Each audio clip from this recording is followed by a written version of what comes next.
Hola a todos, amigos y amigas.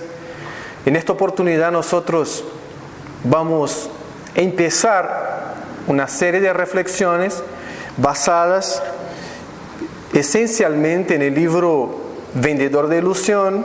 La verdad que está en portugués y no lo tenemos traducido al español. Y esta es una de las razones por las cuales estamos trabajando o empezaremos a trabajar esas reflexiones desde ahora.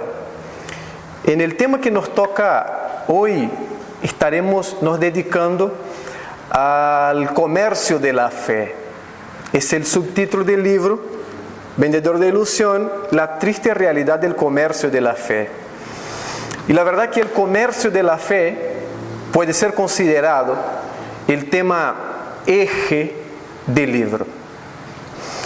Y la palabra comercio, empleada como sinónimo de transacción comercial, nos lleva a pensar en una relación, y en una relación que involucra a tres elementos claves para la comprensión de tal transacción.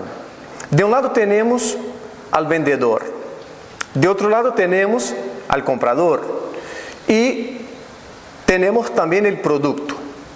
Dos de esos elementos, es decir, el comprador y el vendedor, interactúan activamente y consciente de su acción en el proceso de comercio. Después tenemos el producto como objeto inanimado que no tiene conciencia de lo que está pasando, por supuesto. Lo que estamos diciendo entonces es que la idea de comercio trae consigo, conlleva una idea de relación.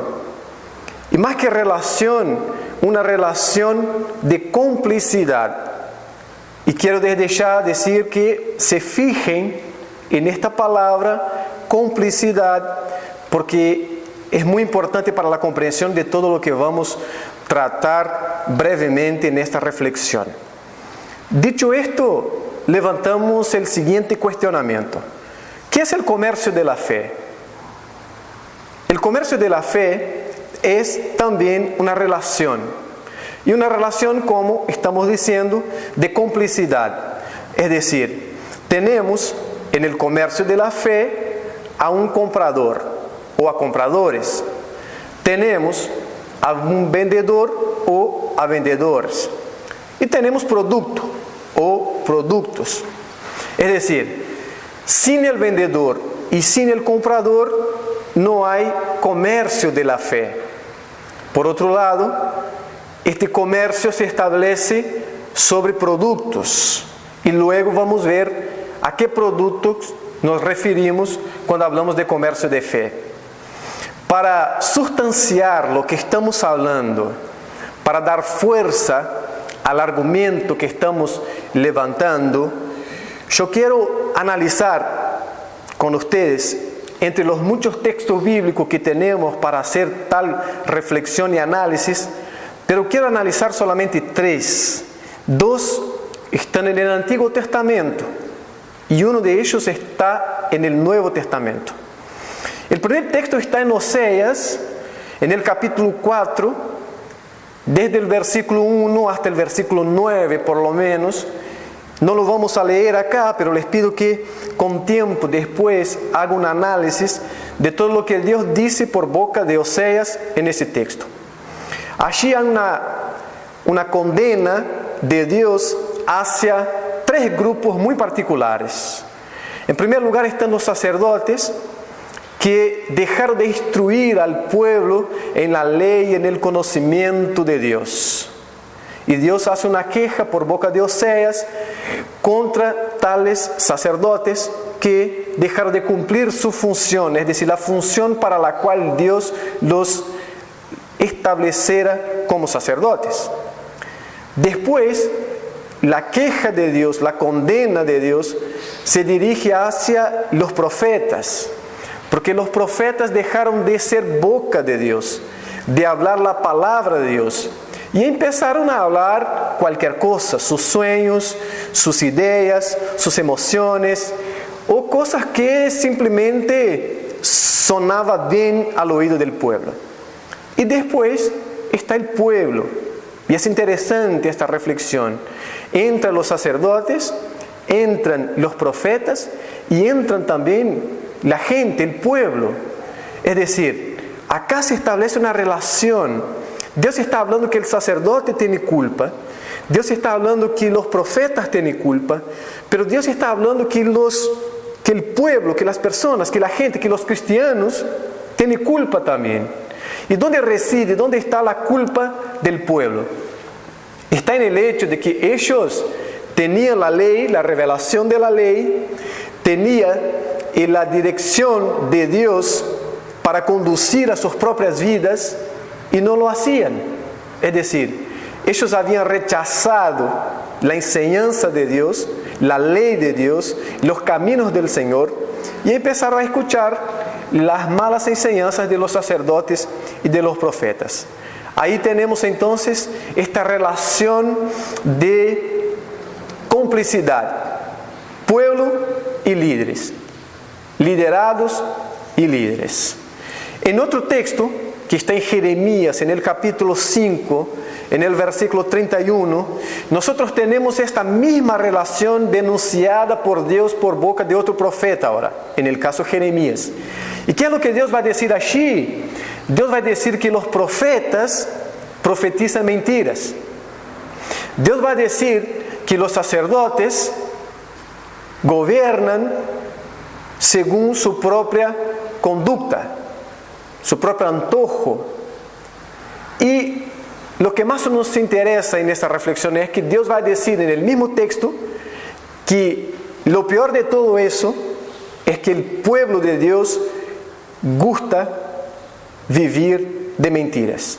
Otra vez acá tenemos la relación entre pueblo y líderes, liderados y líderes.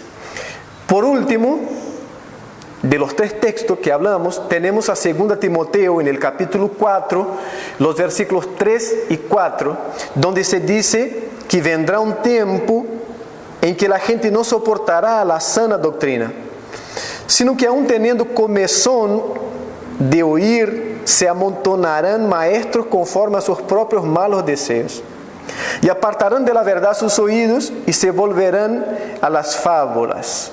Otra vez acá le llamo la atención para esta relación de complicidad.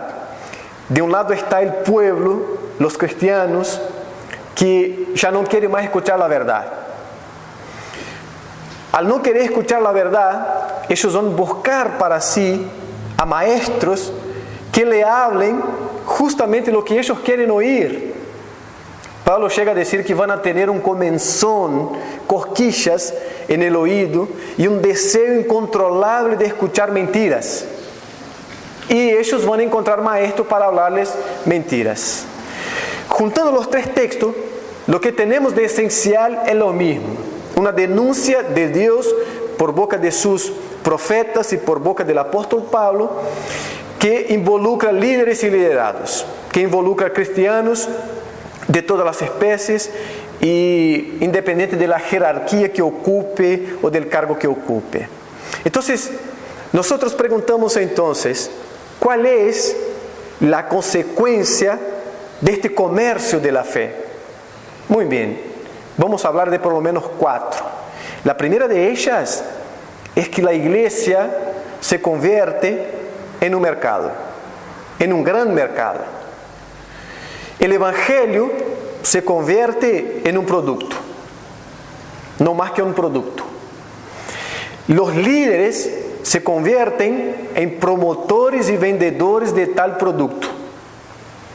Los liderados, los cristianos en general, se convierten en consumidores de tales productos. Y el culto se convierte en un espacio donde se comercializa el evangelio. Entonces, fundamentos bíblicos tales como la fe, la salvación, la gracia, son puestas o colocadas en este gran mercado como productos en venta.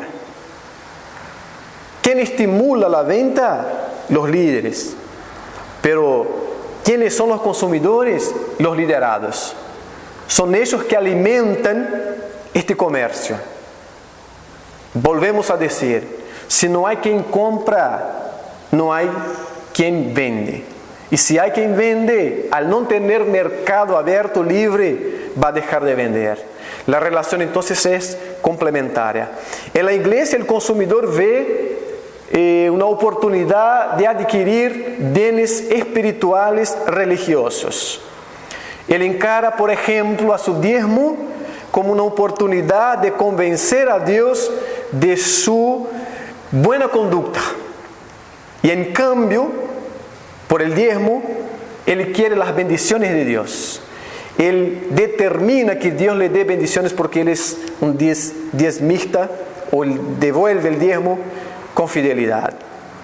La gracia de Dios es vendida como se vende una sandía en la feria, por ejemplo. Y la relación es esa, y no pasa de eso.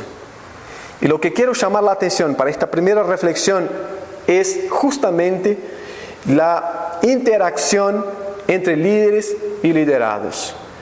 No es que el liderado es ingenuo, porque hay una culpa sobre el liderado también, porque tiene la Biblia, la palabra de Dios, y no la lee y la busca como palabra de Dios. La tiene como un libro mágico de recetas fáciles. Y el líder se aprovecha de tal hecho, de tal falta de compromiso del liderado, y le vende cualquier cosa, y le hace cualquier cosa. Por otro lado, si nosotros imaginamos que en estos contextos de comercio de la fe, la visión del líder tiene que ser incontestable, porque el líder es un ser que no se puede contestar.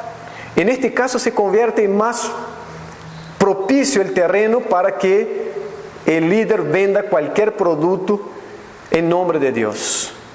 Lo que tenemos acá entonces son cristianos que tienen la culpa porque no escudriña la palabra de Dios con la ayuda del Espíritu Santo, y al mismo tiempo tenemos líderes que se aprovechan de la cosquilla que los creyentes tienen en el oído para escuchar cosas agradables, aunque sean mentiras, y se establece la relación comercial. Lo que debe tocarnos en todo eso es lo que Pablo va a decir a Timoteo en el mismo capítulo 4, después en el versículo 5 de 2 Timoteo, donde Pablo va a decir que en los últimos días sí habrá gente que no va a querer más escuchar la sana doctrina, y que va a haber maestros dispuestos a predicar las mentiras agradables. Pero Pablo va a decir a Timoteo, pero tú siga sobrio, desarrolle tu ministerio, soporte las aflicciones. El pero establece un corte en la relación de comercio y llama al cristiano, líder o liderado, al compromiso con la verdad de Dios. Y es esto lo que nos debe quedar. El comercio está ahí, no empezó hoy ni ayer, es histórico, está en la historia de la iglesia. Se puede buscar desde el principio y el comercio va a estar ahí. No va a terminar hoy ni mañana, va a seguir y empeorando todavía. Pero la realidad es que Dios ha llamado a cada uno de nosotros para hacer un diferencial. Y un diferencial que no se deje llevar por el comercio, por la petición de la gente, por el deseo que la gente tiene de escuchar cosas agradables. Es eso lo que Dios nos orienta y nos llama a hacer en el mundo. Y es eso lo que queremos dejar en esta primera reflexión. Seguiremos en otro momento con otras reflexiones, porque el libro, esto es básicamente lo que tenemos de un capítulo del libro, es la esencia básica, y queremos trabajar otros conceptos que están presentes en el mismo libro. Entonces, que Dios les bendiga a todos en el nombre de Jesús.